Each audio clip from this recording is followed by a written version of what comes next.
Hey you, stop wasting your rare resources and upgrading items with bad modifiers. Let me show you how to craft so that you maximize and get the best items that can do the job without wasting your resources. But before we hop in to the actual crafting, if you could like and subscribe, it really helps the channel a lot and I would really appreciate it. Thanks. Okay, to help explain crafting, I've gone ahead and opened up my premium stash tab. Now, you don't need a premium stash tab. It's just kind of convenient to have everything here on this one tab that's set up and structured this way. You can do it on a regular tab. That's totally fine. It's just a lot easier to have this tab. So with this tab, we're going to go over the type of orbs that we can use to upgrade items. So this first one is going to take a normal item into a magic item and add a modifier. That's taking a white item and making it a blue item and giving it that one modifier that's either a prefix or a suffix, something along those lines. This next one, Orb of Augmentation, that's going to take a magic item and add a new random modifier. So a magic item, i.e. a blue item, can have actually two modifiers attached to it. Now this next one, you're not going to use as much. This is Orb of Alchemy. So this is actually going to take a white item and jump it all the way to a rare or a yellow item and give it 4 modifiers, Regal Orbs. So this is going to take the blue item, magic item, and upgrade it to a rare item and add an additional modifier. This is if you already have a magic item and it has 2 modifiers, you want to add a third item, you're going to have to upgrade it to a rare item in order to do so. This next one, Chaos Orb, these are much more rare. So let's say you had 6 modifiers already on there and you wanted to remove one and add a new one. This is kind of a roll of a dice to see which modifier is actually going to be removed. It could end up removing a really good modifier and applying a bad one. So it's just a roll of a dice. Exalted Orbs.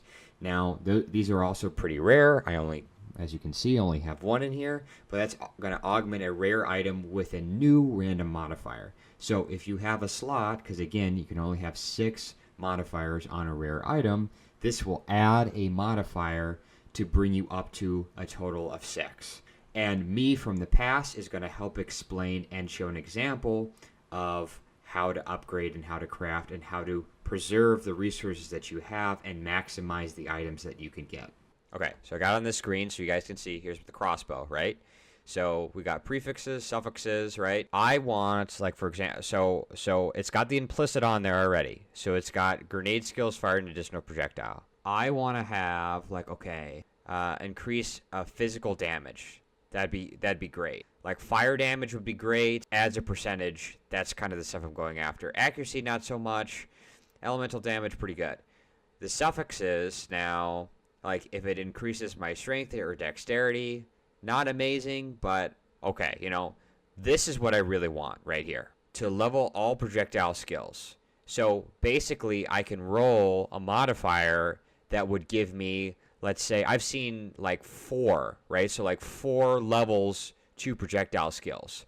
So that all of my projectile skills that I have, for the which is all the skills for the mercenary practically, would get 4 levels above whatever the level it's already sitting at, which is huge. Other ones that we could get is like gain life per kill. That's kind of nice. Increase attack speed. That's huge as well, because if you get a high roll of increase attack speed, then I'm firing more grenades, which means I'm doing more damage. This is already on top of the implicit, right, of the grenade skills, fire additional projectile. Now if we go back to, if I place this in the center here, this is like kind of my workbench, right? Again, you don't need this tab. This is just kind of convenient to have everything right where it needs to be.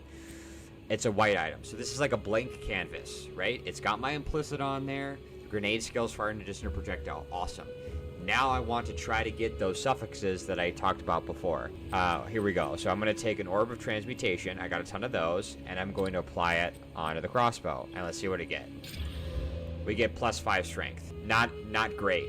And now that that's a suffix, chances are, if I add another, it's going to give me a prefix, right? Because 1 suffix, 1 prefix. And now it could be another suffix, right? So I've got a load of these, right? So I can take one of these and I can apply it here. 1 to 3 cold damage. So this right here, this this is not a good weapon, right? This is not a good item. I would sell this. I wouldn't continue to go on. I wouldn't use this. I wouldn't use this if I was saving them, right? Because chances are I'm not going to get... I already have 2 modifiers out of 6 that are not good, right? So if I add more modifiers on there, chances are they're not going to be good, or even if they are good, I still have bad modifiers on here. So I could continue to upgrade this and waste resources, or I could get rid of this, I could farm again, and I could get another implicit that says grenade skills, fire an additional projectile, and then try to upgrade. And all I'm doing is I'm wasting these, which I have a ton of, and I'm wasting an item that I don't even care to use anyway. Okay, future me again. That was an example of a bad item. Next, I want to show you an example of a pretty good item. Again, as I'm going to talk about, it doesn't actually have the implicit that we're looking for, but it had a really good modifier. So I wanted to use it and continue to modify it, and maybe it ends up being an item that I use as a leveling item. Basically an item that I use to level up my character so that I can find something else to use that's even better, that does have the implicit that we're looking for. So let me switch back over and talk about an item that actually ends up being pretty good. 94 increased physical damage. That's actually pretty good. This doesn't have a implicit on here, but those 2 modifiers are really, really good. So I'm going to actually buy this and see what I can get with it. Again, it doesn't have the implicit that we were looking for, but a lot of your items are just not going to have everything that you want. So I'm actually willing, because these have 2 very, very, very good modifiers. I mean, you can kind of compare here. So the 94% increased physical damage, you can see the stark difference in the amount of potential damage that this can do compared to this crossbow. I'm willing to take this item, you know, even though it doesn't have the implicit that I want, right? I'm willing to upgrade this and to see what else I get. If it's already a magic item, so if we had a regular white item, we could upgrade this to a rare with already 4 modifiers. Okay, so we'll just use a regal orb. So we'll take this, it's going to add a modifier, plus it's going to turn it to a legendary, or a rare item rather, so yellow. Plus 16 strength. That's actually pretty good. Let's keep going. So I got 3, let's add another one. So now it grants 2 life per hit, so not only when I kill them, but when I hit them with my abilities, I gain an additional life. That's pretty good. So 4, let's add another one. Now it's adding 17 to 19 cold damage too. We can add 1 more modifier, and let's see what we get. So we actually got an increased accuracy rating. Not the best last one to get, but everything else is pretty good. This is a pretty darn good crossbow. Of course, I can even increase the amount of physical damage that it's doing by adding these blacksmith whetstones. So if I use these and I can apply repeatedly, you can see that this goes up. And I can view it up to 20%. So let's do that, 20%. So now this does an incredible amount of damage.